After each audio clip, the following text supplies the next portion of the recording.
No wamuli wamube baliwo.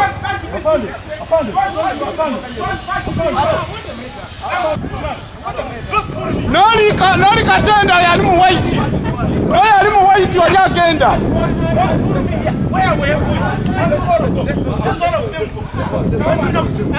Noli yali mu white. Abo buli awali mission we babeera. Afande buli awali mission yabe babeerawo.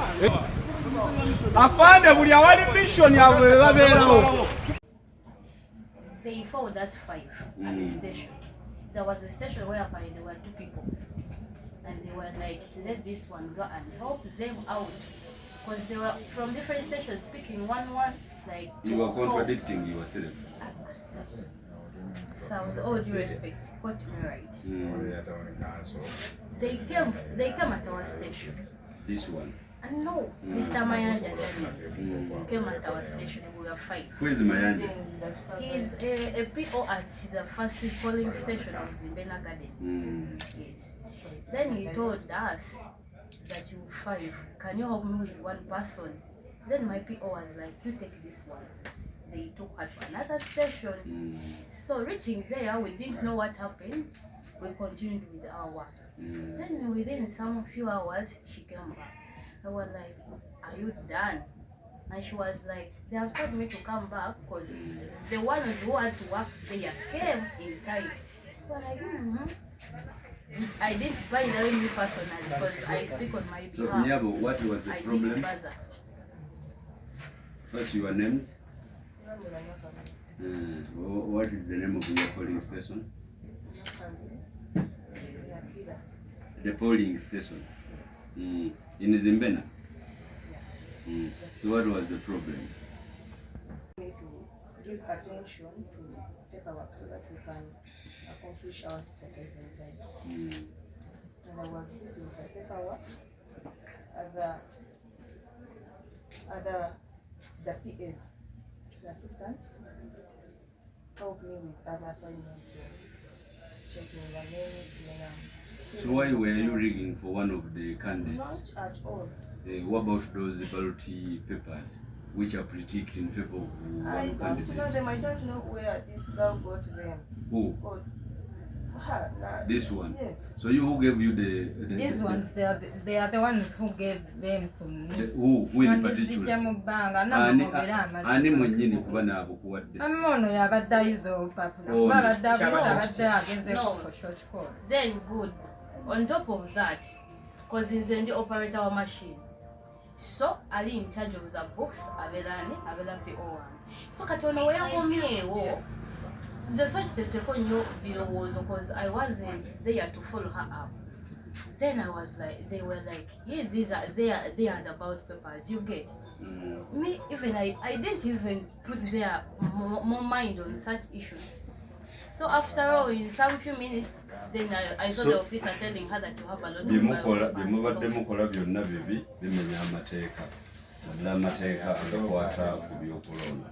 Which are your suspects? The Matoba.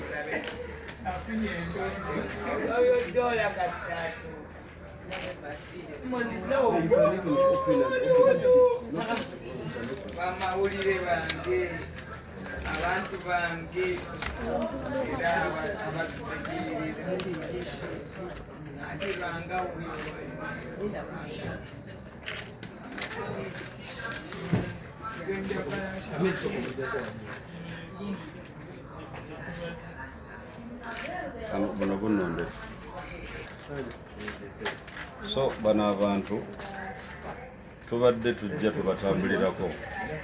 Do you want that bite? Yes. You see officials.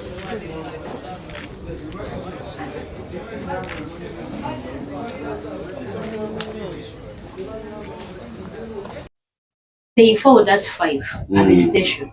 There was a station whereby there were 2 people. And they were like, let this one go and help them out. Because they were from different stations speaking one, like... You were contradicting yourself. So with all due respect, got to be right. They came at our station. This one? And no, Mr. Mayanja came at our station. We were 5. Who is Mayanja? He's a PO at the first polling station of Biibino Gardens. Yes. Then he told us that you 5. Can you help me with one person? Then my PO was like, you take this one. They took her to another station. So reaching there, we didn't know what happened. We continued with our work. Then within some few hours, she came back. I was like, are you done? And she was like, they have told me to come back because the ones who had to work there came in time. I was like, I didn't buy that me personally because I speak on my behalf. So, Nyabo, what was the problem? Credible information from. So why were you reading for one of the candidates? Not at all. What about those ballot papers which are critiqued in favor of? I don't know them. I don't know where this girl got them. Oh, because this one. Yes. So who gave you the these ones? They are the ones who gave them to me. Who in particular? Ani mwenyini kuba na abakuwadde. Amono yabaddayizo papa. No. Then good. On top of that, because he's in the operator of machine. So ali in charge of the books, abela PO1. So katono where komyewo. The such the second was because I wasn't there to follow her up. Then I was like, they were like, yeah, they are the ballot papers, you get. Me, even I didn't even put their more mind on such issues. So after all, in some few minutes, then I saw the officer telling her that you have a lot of. Then the officer was so funny. Officer,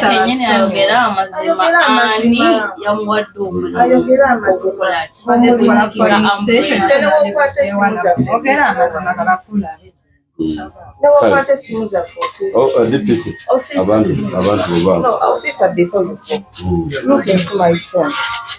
You know the person. Yes,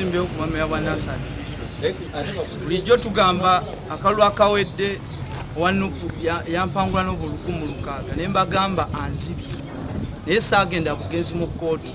President Museveni yagamba abanupu babba obululu nga bagamba abennalimbe babba obululu era yaguze ballot papers, yakoze ddiru ya ballot papers ya $1,012. Obululu obuzenga bubeerawo bwe batyo badde bakikola nga bagula obululu obwo ababutambuza era obwedda mba followinga surveillance obwedda nze njyekolera nga candidate tekuliko aginkoledde era nkyabakwata.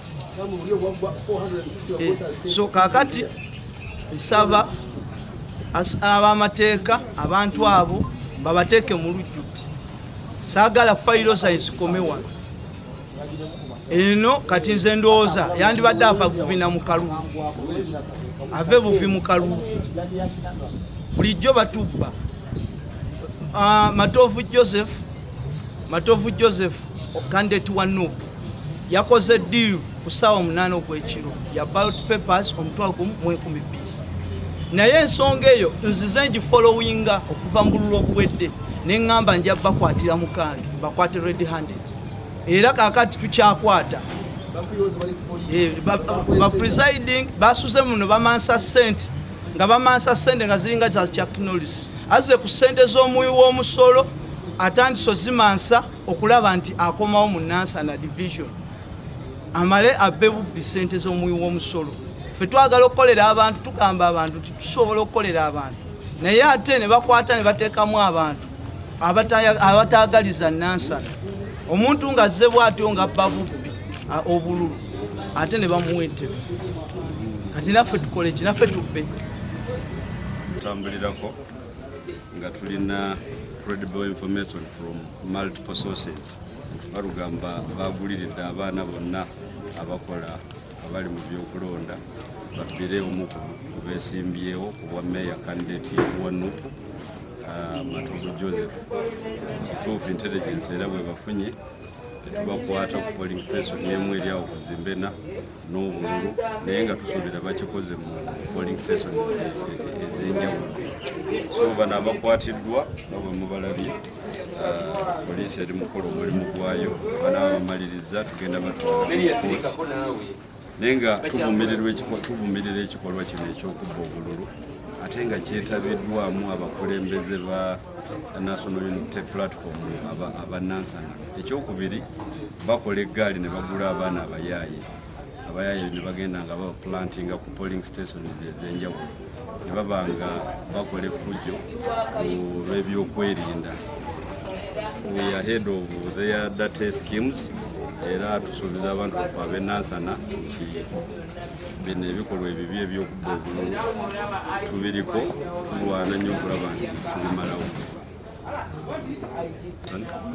That's one of the candidates contesting on the mayoral seat of Nansana division by the names of Matovu Joseph, who is the candidate of National Unity Platform, bribed some of the electoral commission officers at Zimbena. But also we had the information earlier on that some of these polling assistants were bribed by Matovu to stuff into boxes, predict ballots. When you got this intelligence, our groups went on the ground, and indeed, it's true we have arrested some of them, as you have seen them. Police have started on their work, investigating, and later on they will appear in court. But that's what these people have been doing in the municipality. Some time back, they hired groups of goons which actually used to disturb our security agencies, disrupting peaceful polls. I want to promise our people in the Nansana division that the election will be peaceful. These bad habits of all staffing, we are on them. The suspects have been arrested and they will appear in court.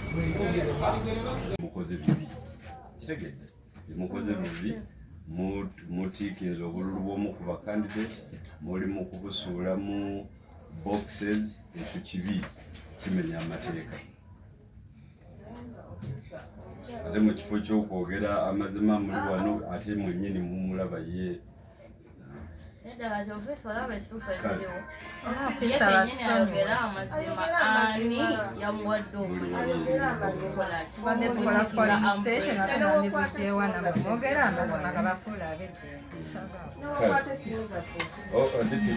Abantu